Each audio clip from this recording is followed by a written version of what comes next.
Hello guys, আজকে আমি সকাল সকাল উঠে গেলাম। আজকে বাজে সকাল 5টা, হ্যাঁ 5টাই বাজে।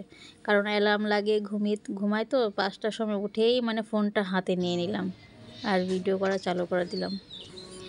তো এখন একটু বাইরে আসলাম সকালের পরিবেশটা দেখানোর জন্য, কারণ সকালবেলা ওঠা হয় না আর বাইরের সকালবেলার পরিবেশ দেখাও হয় না। তার জন্য বাইরে চলে আসলাম বাইরের ভিউটা দেখানোর জন্য। দেখো বাইরের ভিউটা খুব সুন্দর লাগছে, একটা হালকা কুয়াশা ভাব, খুবই সুন্দর লাগছে। সকাল 5টা কি 5:10 হবে এরকম এখন বেরিয়ে এলাম।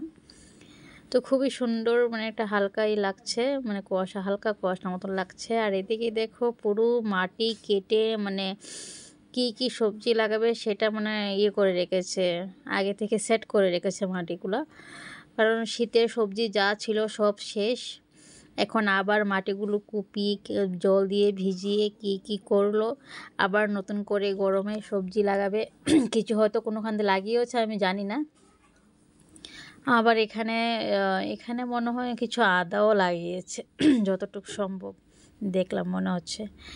তো এখানে, হ্যাঁ, এই জায়গাটাতে আদা লাগিয়েছে মনে হচ্ছে, কারণ চৈত্র মাসে নাকি আদা লাগাতে হয়, জানি না, আমার দিদা বলল। এখন চলে আসলাম ঘরে আসার পর দেখলাম ছেলে হারমোনিয়াম নিয়ে রিয়াজে বসেছে। সকালবেলা রিয়াজ করতে হয়, তার জন্য সকালবেলা বসে গেছে রিয়াজ করতে।